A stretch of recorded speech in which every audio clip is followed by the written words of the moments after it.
My 28F husband, 31M, has been cheating on me with his coworker, and I only found out because she sent me all the evidence.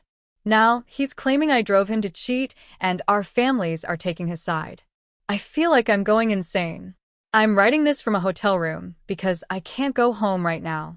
My hands are shaking and I haven't eaten in 2 days, but I need to get this out because I feel like I'm losing my grip on reality. Everyone around me is gaslighting me into thinking I'm the problem, and I need outside perspectives to tell me if I'm actually crazy or if the world has gone mad.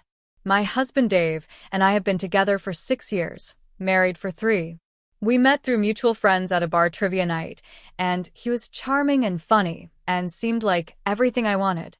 We had a whirlwind romance, got engaged after a year, and married a year after that. On paper, everything looked perfect. Good jobs, nice apartment, active social life, supportive families. Everyone told us we were relationship goals. But here's the thing nobody saw. Dave has always been critical. Not abusive, not mean, just critical. He'd point out when I gained a few pounds. He'd suggest better outfits when we went out. He'd correct me in front of friends if I told a story wrong. He'd comment on how much I was eating or drinking. He'd compare me to other women, never directly, but in ways like, "Wow, Sarah really keeps herself in shape," or "I love how Anna always makes an effort with her appearance." I internalized all of it. I thought he was trying to help me be better. I went on diets. I worked out more. I read self-help books. I tried to be the perfect wife. I cooked elaborate meals, kept the apartment spotless, initiated sex even when I was exhausted, remembered all the little things he liked. I bent myself into shapes, trying to be enough for him. It was never enough. There was always something. I wasn't adventurous enough in bed. I was too tired on weekends. I didn't make enough effort with his friends. I spent too much time with my family. I was too emotional. I wasn't emotional enough. It was like chasing a moving target that I could never quite hit. My friends noticed. My sister noticed. They'd gently suggest that Dave was too hard on me, that I seemed stressed all the time, that maybe our relationship wasn't as healthy as it looked from the outside. I'd defend him. I'd say he just had high standards, that he was pushing me to be my best self, that all couples have issues. Looking back, I was so deep in it I couldn't see how bad it was. I thought this was normal. I thought all wives worked this hard to keep their husbands happy. I thought the constant anxiety about disappointing him was just part of being married. 3 weeks ago, I got a Facebook message from a woman named Jessica. I didn't know her. The message said, "I think you need to know what your husband has been doing. I'm sorry to be the one to tell you. Here's the proof." Attached were dozens of screenshots. Text messages between Dave and Jessica going back 8 months. Explicit photos they'd exchanged. Messages about meeting up at her apartment during his late nights at the office. Messages about hotel rooms. Messages about how he was going to leave me eventually, but the timing had to be right. Messages where he complained about me, called me boring, said sex with me was a chore, said I'd let myself go, said he was only staying because divorce was complicated. There were messages about me specifically, making fun of things I'd said or done, mocking my weight, even though I'm a size 6 and objectively not overweight, laughing about how I tried so hard to please him. He told her about intimate things, bedroom things, and they joked about it together. She sent him photos in lingerie, and he said things like, "This is what I'm talking about. Why can't Sarah make this kind of effort?" I read every single message. It took hours. I sat on the bathroom floor of my office and read them all. Then I threw up. Then I read them again, because I couldn't believe they were real. The worst part? Jessica sent them to me because they'd gotten into a fight. She thought they were in an exclusive relationship, that he was actively working on leaving me. But she found out he was also sleeping with at least one other woman from his office.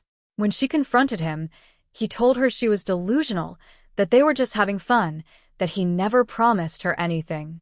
So she decided to burn it all down and set me everything. I left work early. I went home. Dave was there, working from home like he did twice a week. I walked in and said, "I know about Jessica. I know about all of it. I have screenshots of everything." He went pale. Then he got angry. Told me I had no right to look at his private messages. I told him I didn't look at his phone, someone sent them to me. He asked who. I said it didn't matter. He demanded to know. We screamed at each other for the first time in our entire relationship.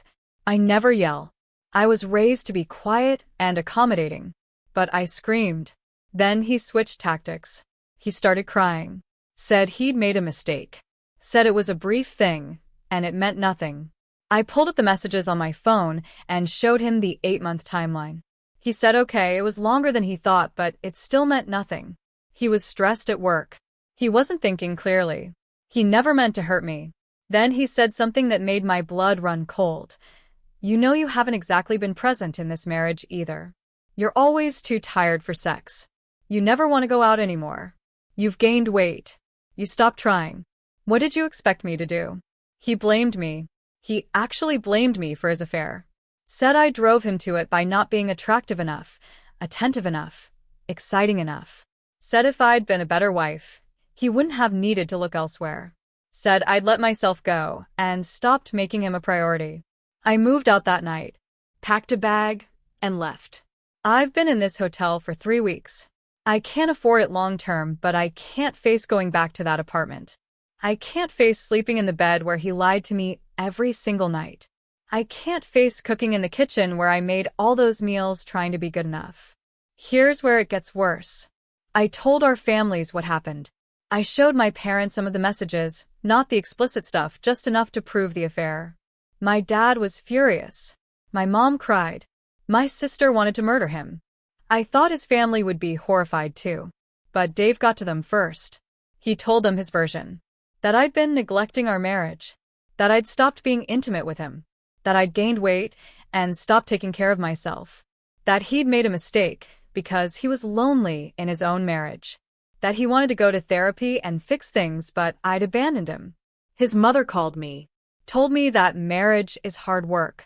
That I needed to look at my role in pushing Dave away. That infidelity doesn't happen in a vacuum. That if I'd been meeting his needs, he wouldn't have strayed. She said every marriage goes through rough patches, and I was throwing away a good man over one mistake. His sister called me. Said Dave was devastated. Said he'd lost weight and wasn't sleeping. Said I was being cruel by not even giving him a chance to explain properly. Said that all men make mistakes and I needed to be more forgiving. Even some of our mutual friends have said similar things. That I should at least hear him out. That 8 months isn't that long in the scheme of things. That he obviously loves me if he wants to work on the marriage. That I need to examine what I did to contribute to the situation. I feel like I'm being gaslit by everyone. My therapist says I'm not crazy, that Dave's family is enabling his behavior, that blaming the betrayed spouse is a classic manipulation tactic. But when it's not just him saying it, when it's his whole family and some of our friends, I start to doubt myself. Did I neglect our marriage? I was always tired because I was working full-time and doing all the cooking and cleaning and emotional labor. I'd gained maybe 10 pounds over 6 years, which seems normal. I initiated sex regularly even when I was exhausted. I went to every work event, every family dinner, every social gathering even when I wanted to stay home. What more was I supposed to do? But they're all so certain. His mother keeps sending me articles about how to revitalize your marriage, how to keep the spark alive, how wives need to prioritize their husbands. His sister sends me messages about forgiveness and working through adversity. Dave sends me long emails about how much he loves me and how he knows he messed up, but I'm not blameless either. I talked to Jessica, the woman from the messages. She's not what I expected. She's younger than me, 24, and she seems genuinely remorseful about her role in this. She said Dave told her I was frigid and controlling, that our marriage was essentially over, that he was just waiting for the right time to leave. She believed him. She thought she was helping him escape a bad situation. She told me there were others. At least 2 other women in his office that she knows about. He has a reputation there apparently. The guy who flirts with everyone, who takes different women to lunch, who always has some female colleague he's texting. She thought she was special. She thought she was different. She didn't realize she was just one of several. I confronted Dave about the other women. He admitted to one other brief thing but swears that's it. Just 2 affairs, not counting whatever else Jessica thinks she knows about. Just 2 times he violated our marriage vows, lied to my face, and exposed me to who knows what STDs. Just 2. I got tested. I'm clean, thank God. But the anxiety of waiting for those results, knowing that my health was at risk because of his choices, that was its own special kind of hell. I've consulted with a divorce attorney. I'm in a no-fault state, so the affair doesn't really matter for the legal proceedings, but at least I know my options. We don't have kids, which makes things simpler, but we have shared finances, and we're both on the lease for our apartment. It's going to be messy, but not impossible. Dave is begging me to go to couples therapy. He's sending me information about therapists who specialize in infidelity recovery. He's promising to do whatever it takes. He's even offered to quit his job and find work somewhere else, so he's not around the women he cheated with. But here's what I can't get past. He's still saying I share the blame. Even in his apologies, there's always a "but you" clause. I'm sorry I cheated, but you weren't meeting my needs. I'm sorry I lied, but you made it impossible to talk to you. I'm sorry I hurt you, but you hurt me first by checking out of our marriage. He genuinely believes that my perceived failures as a wife justify what he did. And his family believes it too. And some of our friends believe it too. So many people telling me the same thing that I'm starting to wonder if there's truth to it. My therapist keeps telling me that even if I had been the worst wife in the world, even if I had gained 100 pounds and never had sex with him again, he still had options that didn't include betraying me. He could have communicated. He could have suggested counseling. He could have left. Cheating was a choice, not an inevitability. But when I'm alone in this hotel room at 3 a.m., I start questioning everything. Maybe I was a bad wife. Maybe I did let myself go. Maybe I was too focused on work and not focused enough on him. Maybe if I'd tried harder, been prettier, been more exciting, he wouldn't have needed someone else. I hate that I'm thinking this way. I hate that he's gotten into my head like this. I hate that part of me actually feels guilty, like I'm the one who failed. I spent 6 years trying to be enough for this man, and it was never, ever enough. And now I'm supposed to believe that's my fault? My sister has been my rock through this. She keeps reminding me of who I was before Dave. I was confident. I was happy. I had hobbies and friends, and a life that didn't revolve around making one person happy. She shows me photos from before we got married, and I barely recognize myself. I'm smiling, genuinely smiling, not the tight, anxious smile I've had for the past few years. She also pointed out something I hadn't noticed. In the last 2 years, I've stopped seeing most of my friends. Not consciously, but Dave always had some reason why we couldn't meet up with them. They were too loud, too dramatic, too much. He preferred couple friends, his friends. I lost touch with the people who knew me best, the people who would have told me earlier that something was wrong. I'm trying to rebuild those friendships now. I reached out to my best friend from college who I haven't talked to in over a year. She was hurt that I disappeared but understood when I explained what had been happening. We've been video chatting every few days. She's been blunt. Dave sounds like a narcissist and I need to run. But running means admitting my marriage is over. It means admitting I wasted 6 years on someone who never really loved me. It means admitting that I was so desperate to be loved that I accepted crumbs and called it a feast. It means starting over at 28, which shouldn't feel old, but somehow does. I'm also terrified of being alone. I've been with Dave since I was 22. My entire adult life has been with him. I don't know how to date. I don't know how to be single. I don't know who I am outside of being his wife. The thought of starting over is paralyzing. But the thought of staying is worse. The thought of going back to that apartment, to that marriage, to walking on eggshells and trying to be perfect and never quite succeeding. The thought of having sex with him knowing where he's been. The thought of wondering every time he works late or texts someone if he's cheating again. The thought of spending the rest of my life with someone who fundamentally doesn't respect me. I don't know what to do. I know what I should do. I should file for divorce and move on. But knowing and doing are 2 different things. And everyone telling me I'm making a mistake, that I'm overreacting, that I need to try harder. It's messing with my head. Am I crazy? Am I overreacting? Do I share the blame here? Should I try couples therapy? Can a marriage recover from this? Has anyone been through something similar and come out okay? I just need to know I'm not losing my mind. I need to know that my feelings are valid. I need to know that wanting to walk away doesn't make me a quitter or a failure. I need to know that I deserve better than this. Update 1, 5 days later. I wasn't expecting the overwhelming response to my post. Thank you to everyone who commented. Reading your responses has been eye-opening and honestly a little overwhelming. So many of you shared similar experiences. So many of you told me I wasn't crazy. I needed to hear that more than I realized. A few things have happened since I posted. First, I went to see Dave's mother in person. I thought if I could just talk to her face to face, show her more of the evidence, she'd understand. I was wrong. I brought my laptop and showed her some of the messages.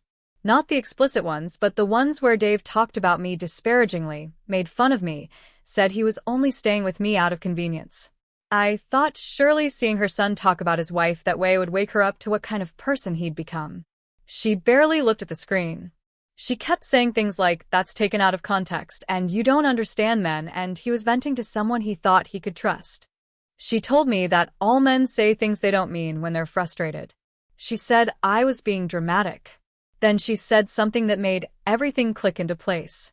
She said, "Dave's father had an affair early in our marriage.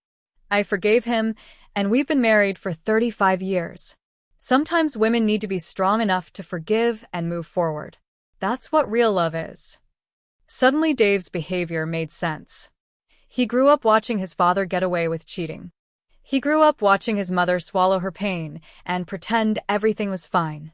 He learned that this was normal, that this was acceptable, that women who don't forgive are the problem. I told her I was sorry that happened to her, but I wasn't going to follow her path. She looked at me with something like pity and said, "Pride comes before the fall. You'll regret this when you're alone and Dave has moved on." I left and cried in my car for 20 minutes. Not because I thought she was right, but because I realized I'd never have his family's support. They will always take his side because admitting he's wrong would mean admitting their whole family system is built on dysfunction. Second thing, I met with the divorce attorney again and officially retained her. I'm filing. The paperwork is being prepared. I should be able to serve him within the week. This is really happening. Third thing, Dave found out where I'm staying. I don't know how. I've been careful. But he showed up at my hotel 2 nights ago. The front desk called my room and told me someone was asking for me. I went down to the lobby, and there he was. He looked awful. He's clearly not sleeping. He's lost weight. Part of me felt bad for him. Part of me felt nothing. He begged me to just talk to him somewhere private. I said no. He started making a scene in the lobby, raising his voice, asking how I could throw away 6 years without even trying to work on things. I told him we could talk right there in the lobby or not at all. He sat down. He tried to take my hand, and I pulled away. He looked hurt. Then he launched into this whole speech about how much he loves me, how he's been going to therapy, how he realizes now what he did wrong, how he's a changed man. I asked him flat out, "Do you think I share responsibility for you cheating?" He hesitated. That hesitation told me everything. Then he said, "I think we both made mistakes. I think we both stopped trying. I think we both." I cut him off. I told him that was all I needed to hear. That he would never take full responsibility. That he would always find a way to blame me, at least partially. That I couldn't be in a marriage with someone who couldn't own their mistakes without adding a "but you" clause. He got angry then. Said I was being unreasonable. Said I was so focused on being the victim that I couldn't see my own flaws. Said I'd always been like this, unable to take any criticism, always playing the martyr. Said couples therapy would help me see how I contributed to the breakdown of our marriage. I stood up and told him that I hoped he found happiness someday, but it wouldn't be with me. I told him to expect divorce papers soon, and to only contact me through my attorney from now on. Then I walked back to my room and blocked his number.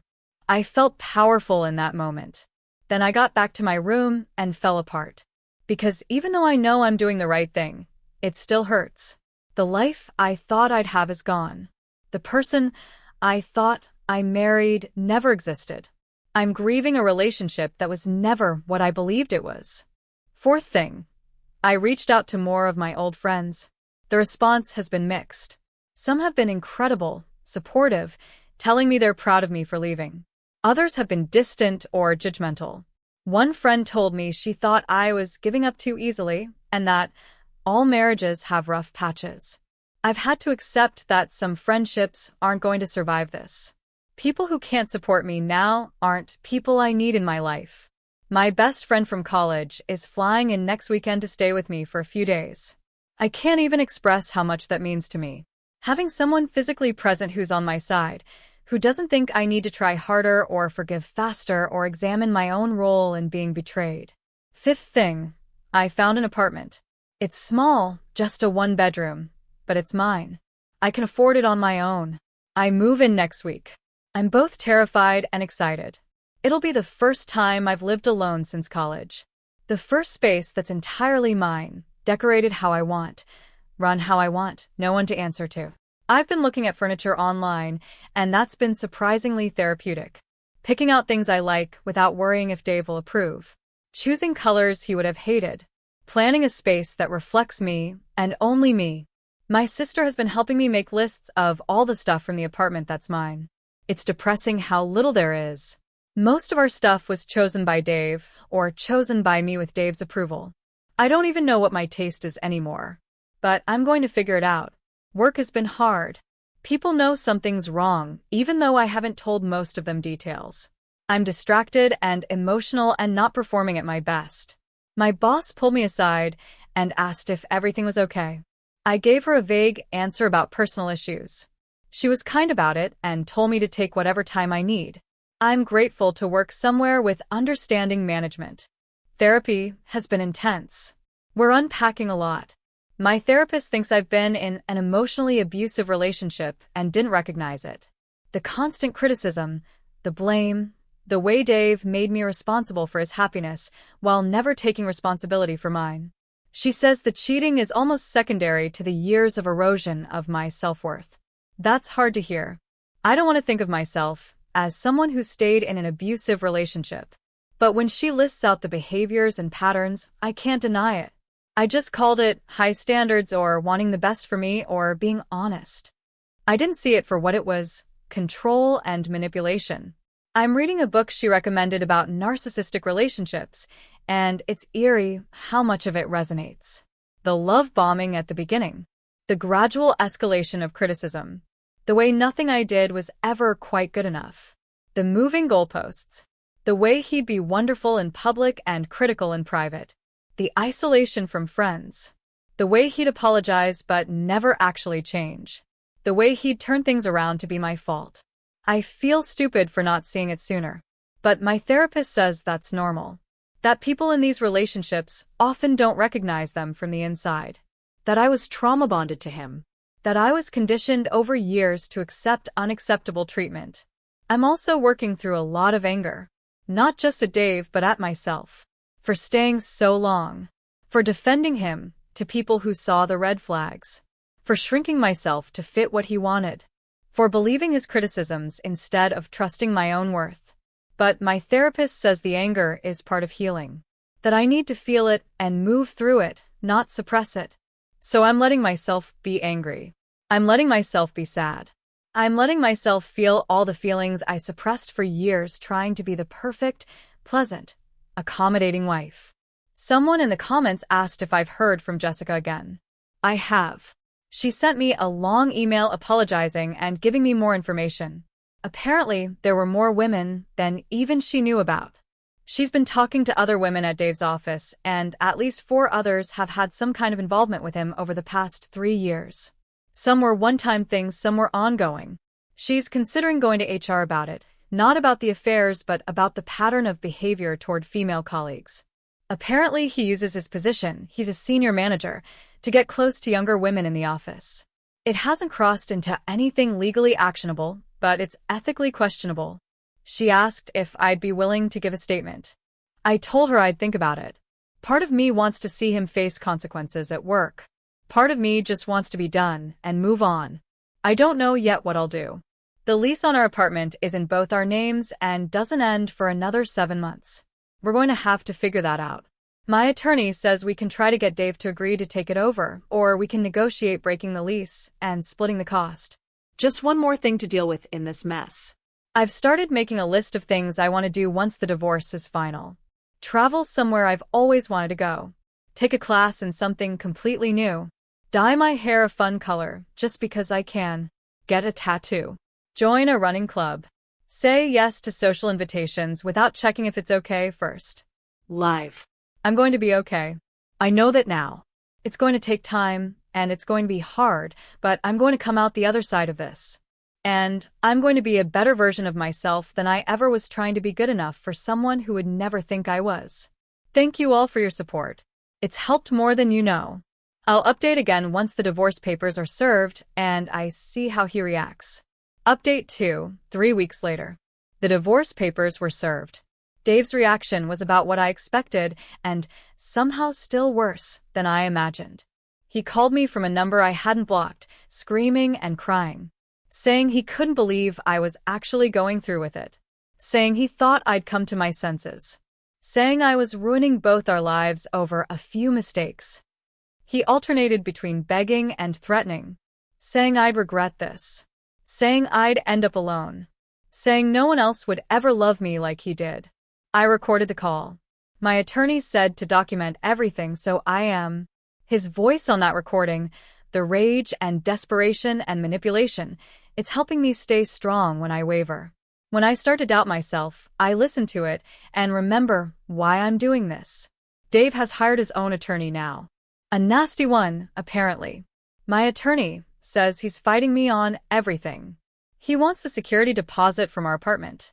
He wants half the furniture, even though most of it was paid for by my parents as wedding gifts. He's claiming I have more savings than I do. It's going to be uglier than it needed to be, because he's determined to punish me for leaving. His family has ramped up their campaign. His mother showed up at my new apartment somehow. I don't know how she got my address. She brought a casserole and tried to come in. I didn't let her.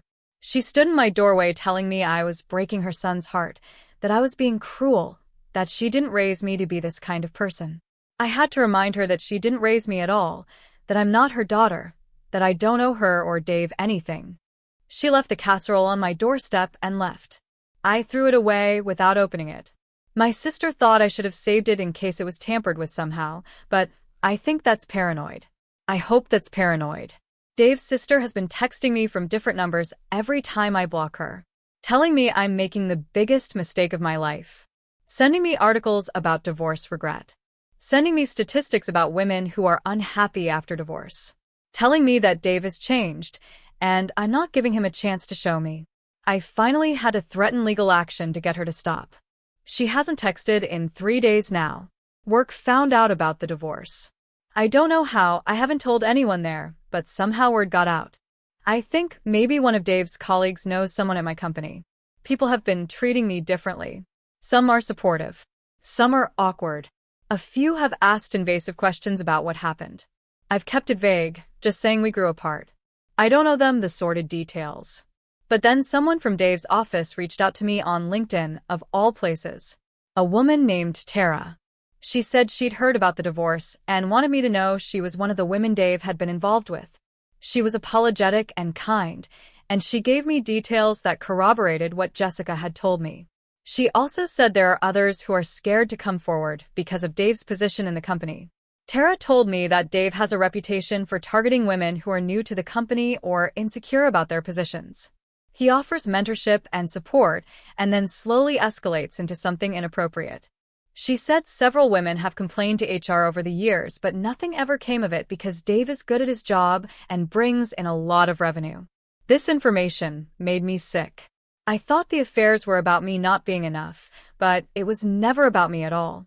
It's a pattern, a compulsion. He's a predator, hiding behind a charming smile and a good resume. I met with Jessica and Tara together last week. We compared notes. There were 6 women we could confirm, possibly more. All younger than Dave. All in vulnerable positions. All told some version of the same story about his marriage being over, about me being terrible, about how they were different and special. We decided to go to his company's HR together. All three of us filed formal complaints detailing his pattern of behavior. I don't know if anything will come of it. His company is known for protecting their high performers. But at least it's documented. At least if he does it again, there's a record. Dave found out we went to HR. He went nuclear. He sent me a barrage of texts calling me every name you can imagine. Saying I was vindictive.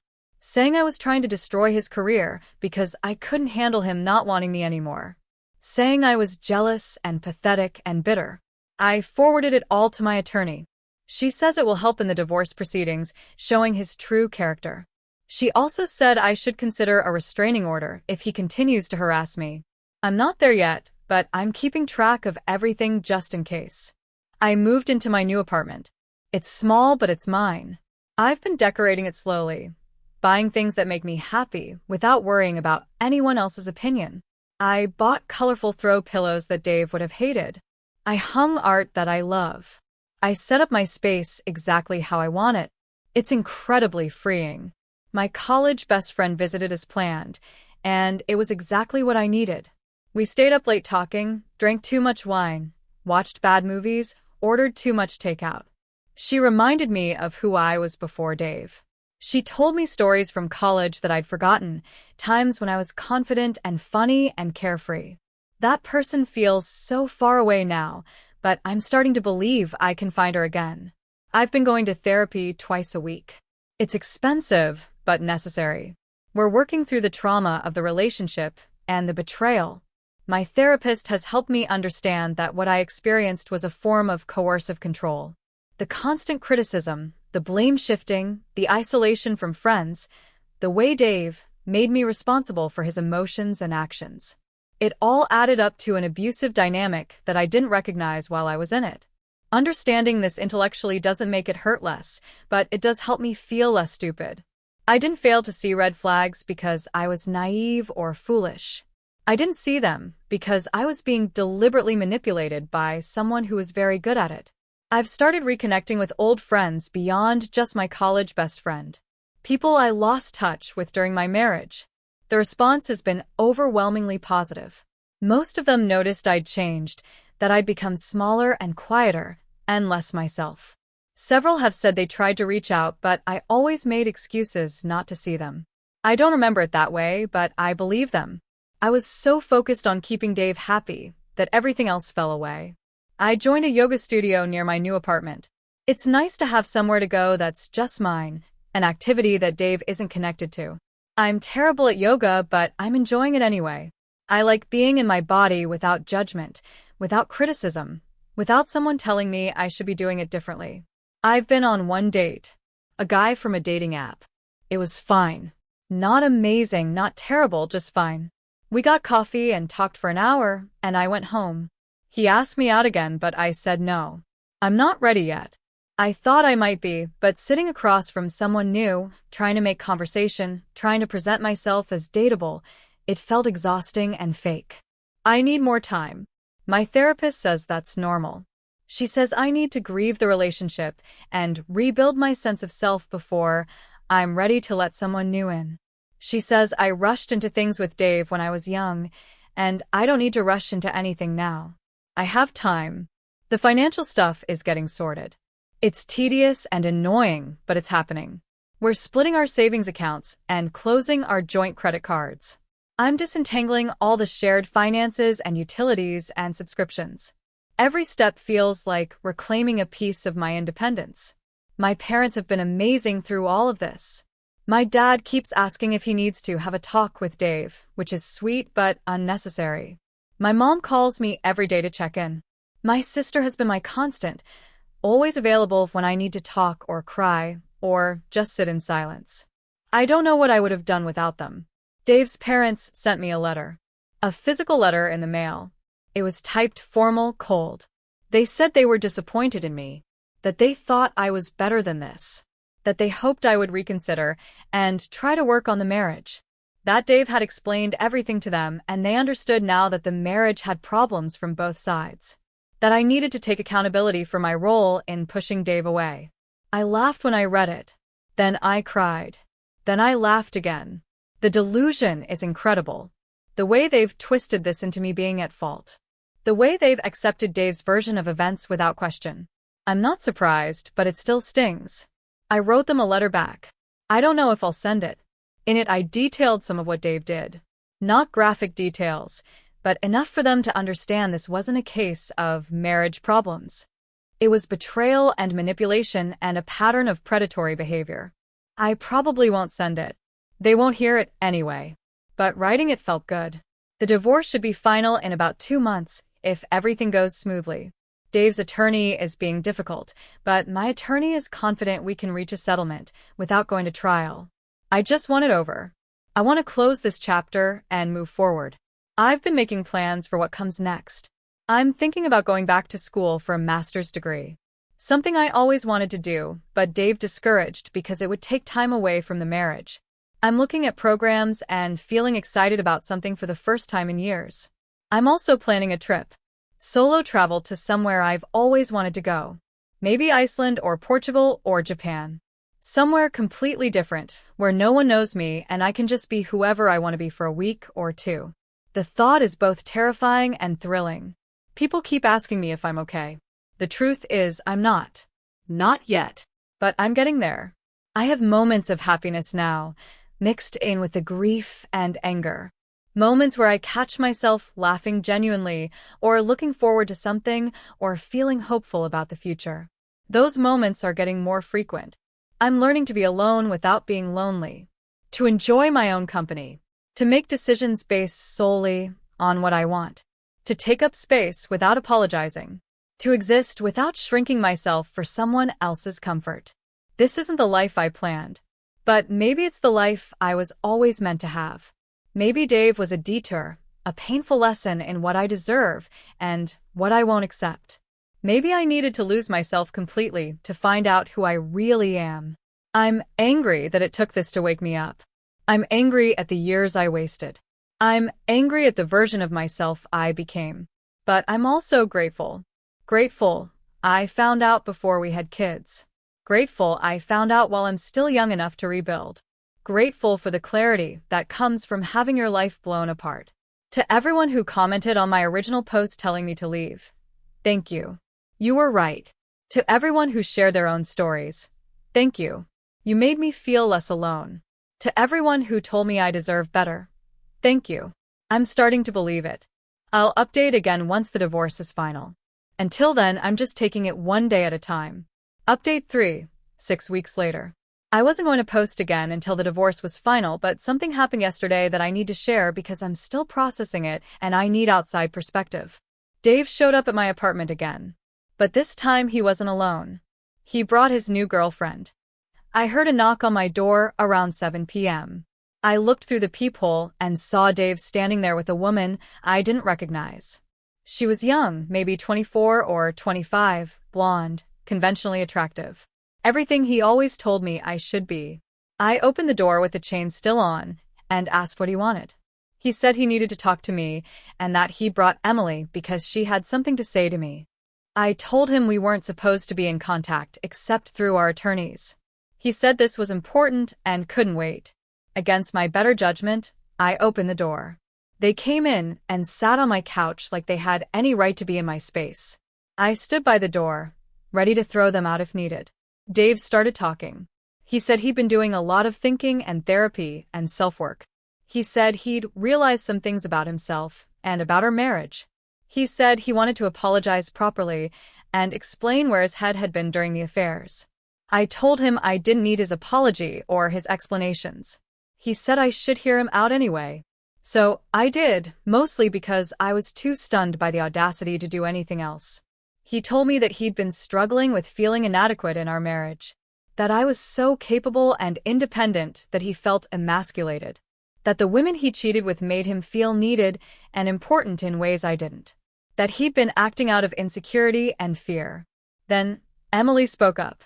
She said she wanted me to know that she and Dave had started dating a few weeks ago, that Dave had been completely honest with her about everything from the beginning, that he told her all about the affairs and the divorce and his growth journey, and that she wanted to assure me she wasn't a threat, that she and Dave were building a healthy relationship based on honesty and communication. I laughed. I couldn't help it. I actually laughed in their faces.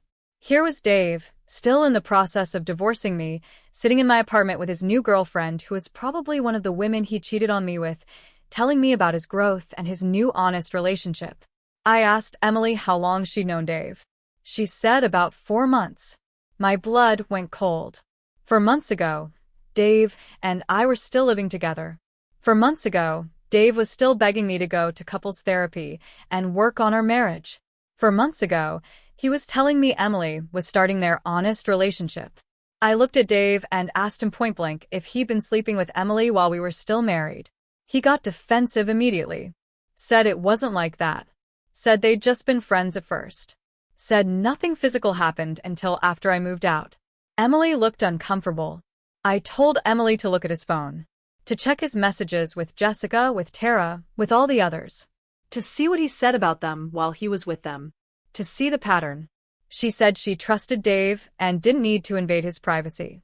I told her she'd be me in a year or two, finding out there were others the whole time. Dave got angry then. Told me I was bitter and trying to sabotage his happiness because I couldn't move on. Told me I needed to take responsibility for my role in the failure of our marriage instead of blaming everything on him. Told me Emily was nothing like me, that she supported him and believed in him and didn't criticize him constantly. I told them both to get out. Dave tried to keep talking. I literally pushed them toward the door. Emily started crying, saying she just wanted to help, that Dave had told her I was vindictive and she could see now he was right. I told her to run while she still could. Then I slammed the door in their faces. I called my attorney immediately. She's filing a motion about the contact violation.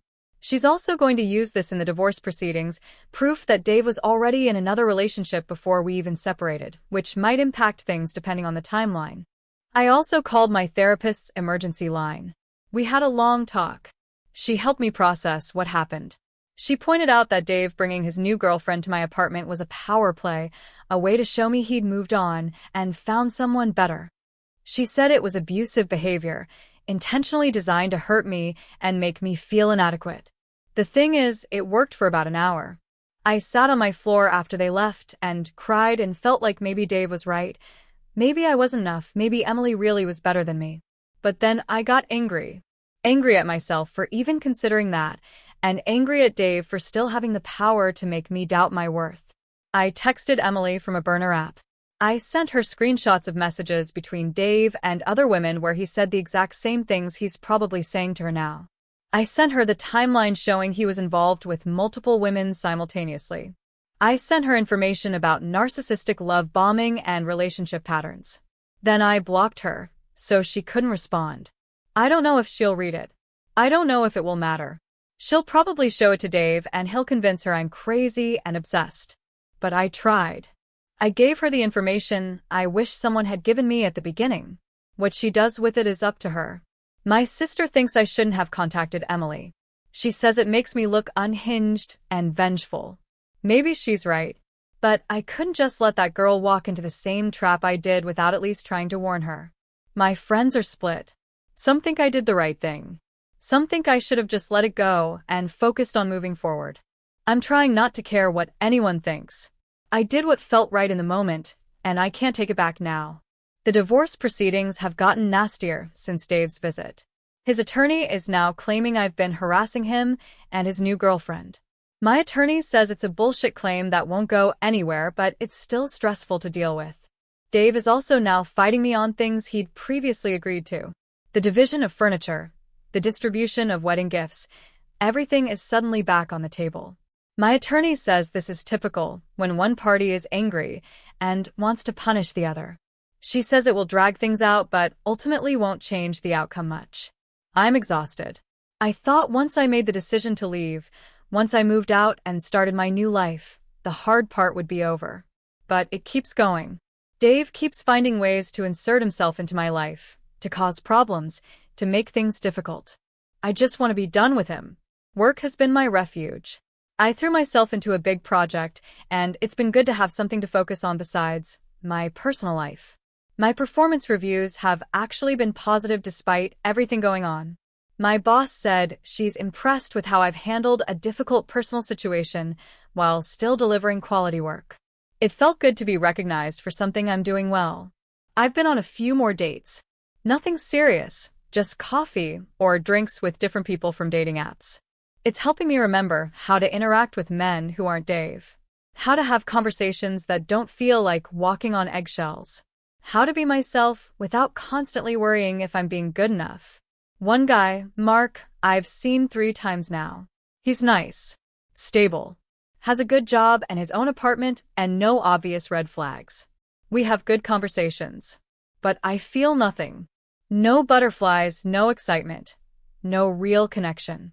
My therapist says that's normal, that I'm probably not going to feel that spark right away after what I've been through. But I wonder if I'll ever feel it again.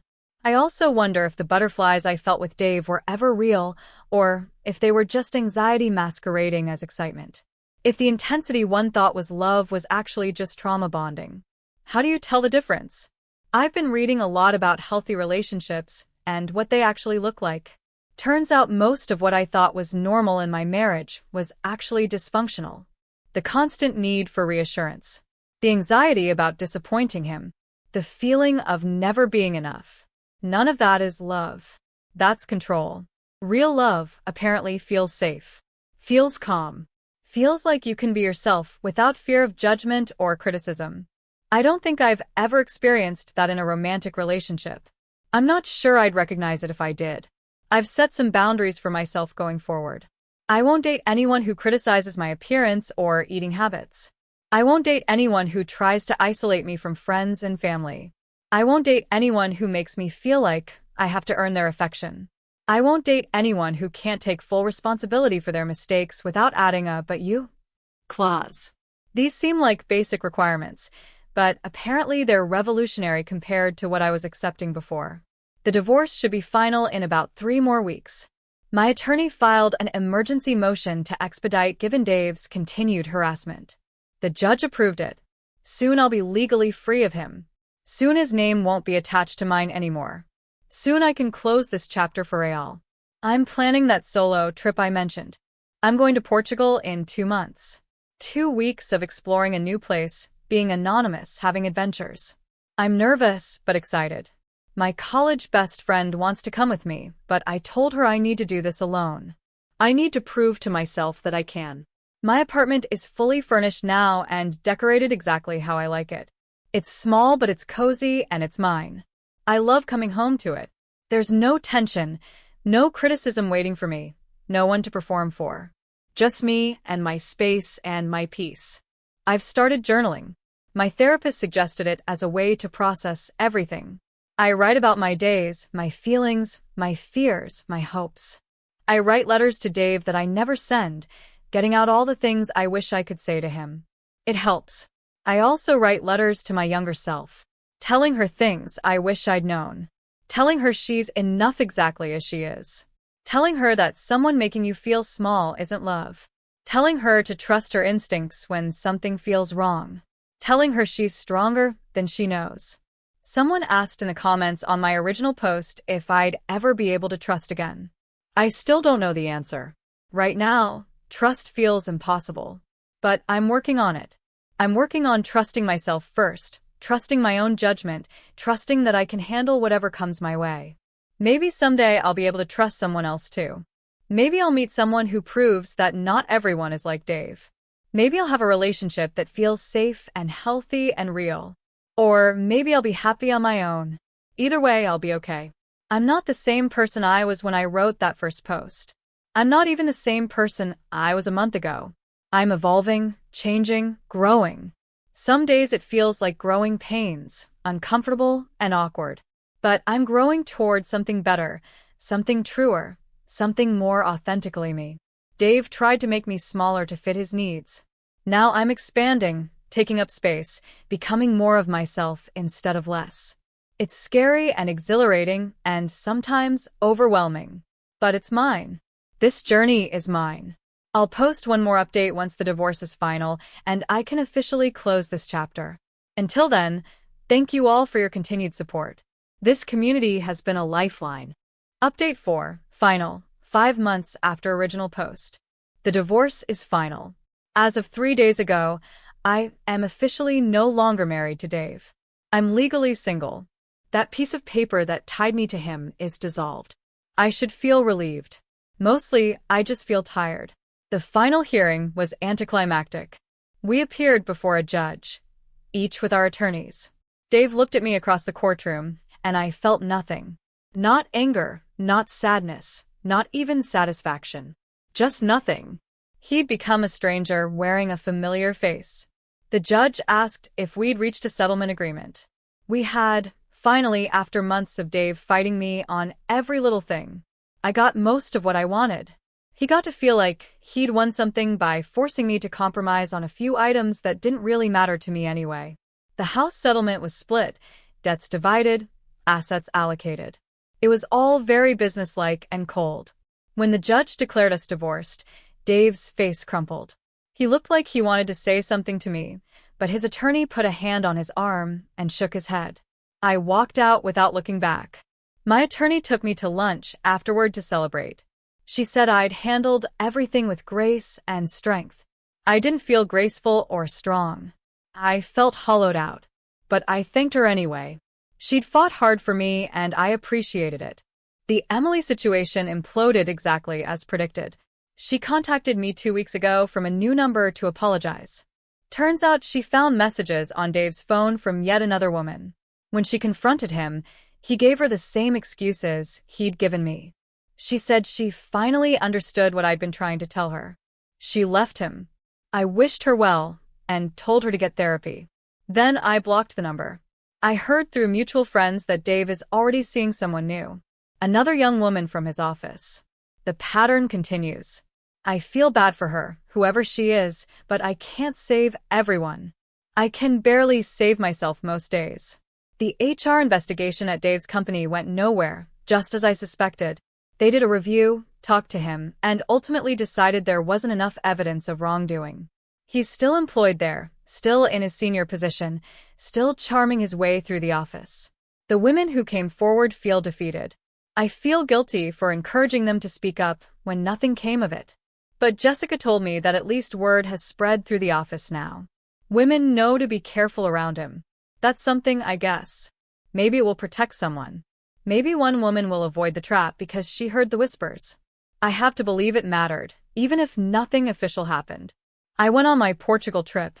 2 weeks of solo travel, and it was exactly what I needed. I hiked along the coast, ate incredible food, drank wine in the afternoons, talked to strangers, got lost in new cities. I felt free in a way I haven't felt in years.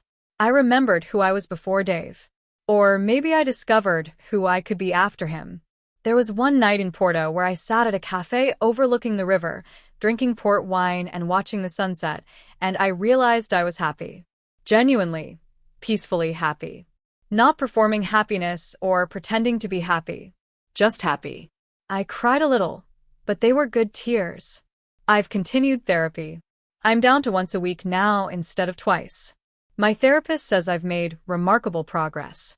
We're working on building my self-esteem, setting healthy boundaries, recognizing red flags in future relationships.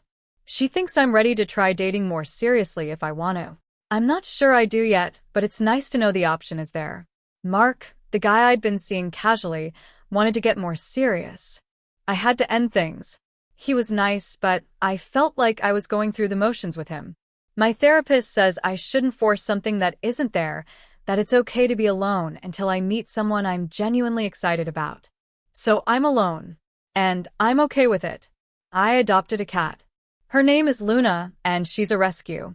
She was abused by her previous owners and is skittish and anxious, but she's slowly learning to trust me. We're healing together. She sleeps on my bed at night and follows me around the apartment. Having something to take care of, something that needs me, it's been therapeutic in an unexpected way. I reconnected with almost all my old friends now. We have regular hangouts and group chats, and it feels like coming home. They've told me how worried they were during my marriage, how they could see me changing and didn't know how to help. I wish I'd listened to them sooner. But I'm listening now. My family has been incredible throughout all of this. My sister especially. She's been my rock, my cheerleader, my voice of reason when I needed it. My parents have been supportive, without being overbearing. My brother finally stopped offering to beat Dave up, which is progress. Work has been going well. I got a promotion, actually. My boss said my performance over the past 6 months has been exceptional, and she wanted to recognize it. The raise is substantial, and it means I can afford my apartment comfortably and start saving again. Financial independence feels powerful. I started taking salsa dancing classes. It's fun and challenging, and gets me out of my head. I'm terrible at it, but I'm improving. There's something freeing about moving my body in ways that have nothing to do with being attractive or appealing to anyone. It's just for me, for joy, for the feeling of being alive in my skin. Dave tried to contact me one more time after the divorce was finalized. He sent me an email that bypassed my blocks somehow. It was long and rambling. He said he'd been doing real therapy now and realized he'd been emotionally abusive. He said he was sorry for everything. He said he hoped someday I could forgive him. He said he understood why I couldn't be with him, but he wanted me to know he'd changed. I didn't respond. My therapist and I talked about it in our session.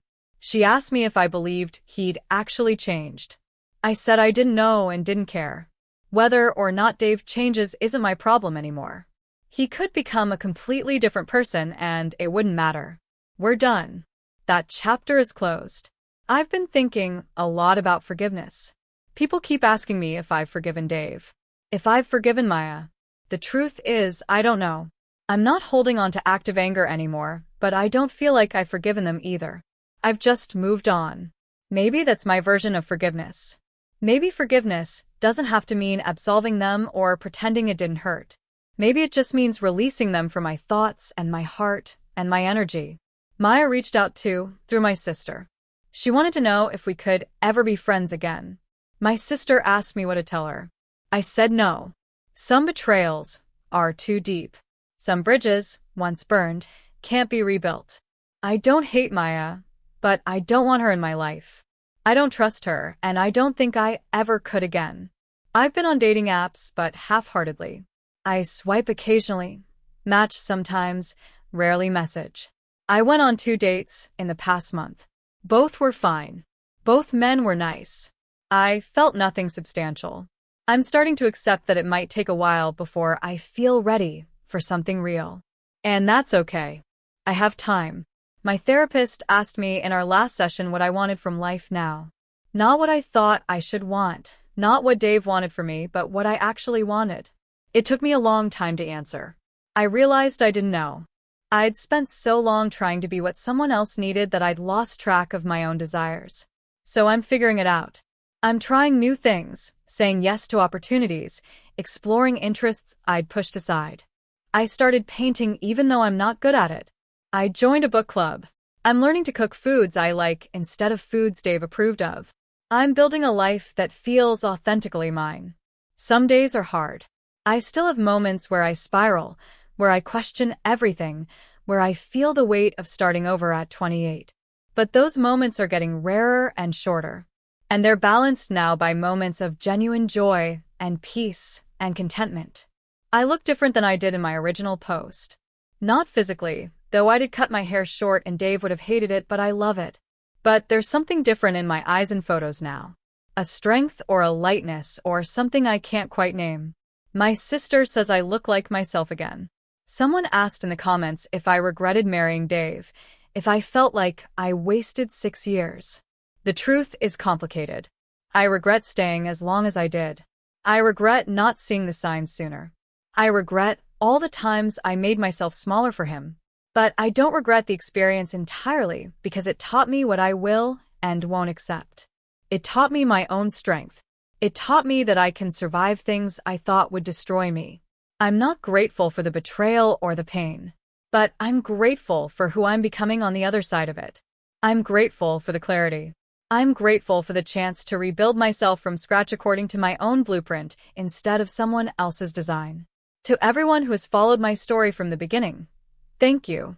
Your support, your advice, your shared experiences, all of it helped me get through the darkest period of my life.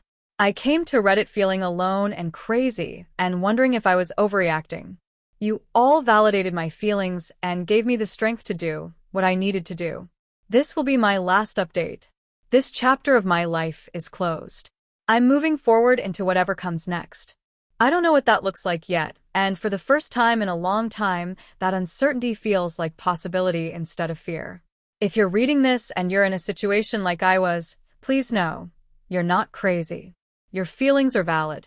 You deserve better. And you're stronger than you think. Leaving is hard. But staying in something that's killing your spirit is harder. Choose yourself. It's worth it. I promise. Thank you all again. Be well.